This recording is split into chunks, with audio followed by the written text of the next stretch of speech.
Tengok, bukan pergi ke mana pun. Dia pergi lepak rumah Tok Batin. Masalah Tok Batin simpan dia 2 minggu, 3 minggu tu. Dia buat apa Tok Batin tu? Kalau dia bawa ke hospital, yelah.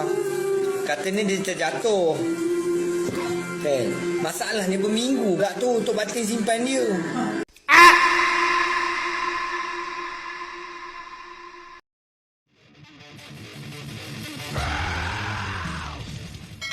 Kerana mulut badan binasa, beringat bila bercakap.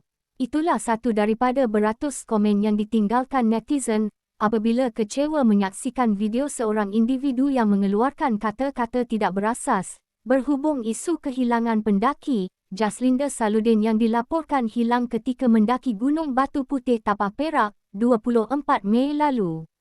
Menerusi potongan video live yang dikongsikan di akaun TikTok Miraza 0001 itu, kelihatan individu ini mengeluarkan kata-kata fitnah kepada masyarakat orang asli di kawasan tersebut, membuatkan seluruh kaum orang asli termasuklah 50 orang Tok Batin dan wakil masyarakat orang asli dari daerah Batang Padang, Mualim dan Kinta tampil membuat laporan polis kepada individu berkenaan. Saksikan video itu di sini.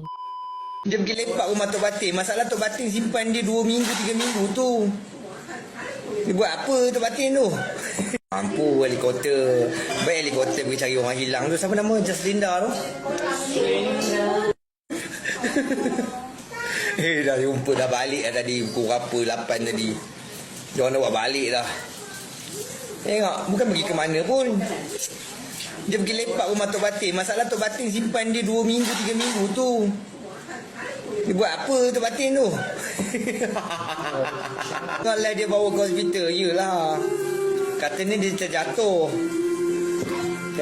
Masalahnya berminggu kat tu Tok Batin simpan dia. Tok Batin bina Aku rasa kalau tak viral tu mau Tok Batin senyap kahwin dengan dia. Tok Batin baru jumpa semalam. Oh, iya ke?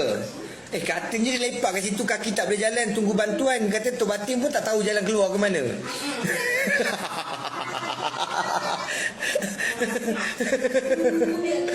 Tok Batin pun tak tahu jalan keluar ke mana. Lama sangat Tok Batin simpan dia. Kesian dia. Tak pasal-pasal dia kena marah dengan komando. Pada yang hiking tu, korang jangan nak berlagak sangat sampai nak berpisah jalan solo-solo. Orang lain ni, yang biasanya hilang ni, kalau survivor tu okey juga. Hilang. Ini baru hiking atas trek boleh hilang. Apa kebangang? Tak Batin tu orang asli ke? Tak. Orang susah. Subscribe with notifications on.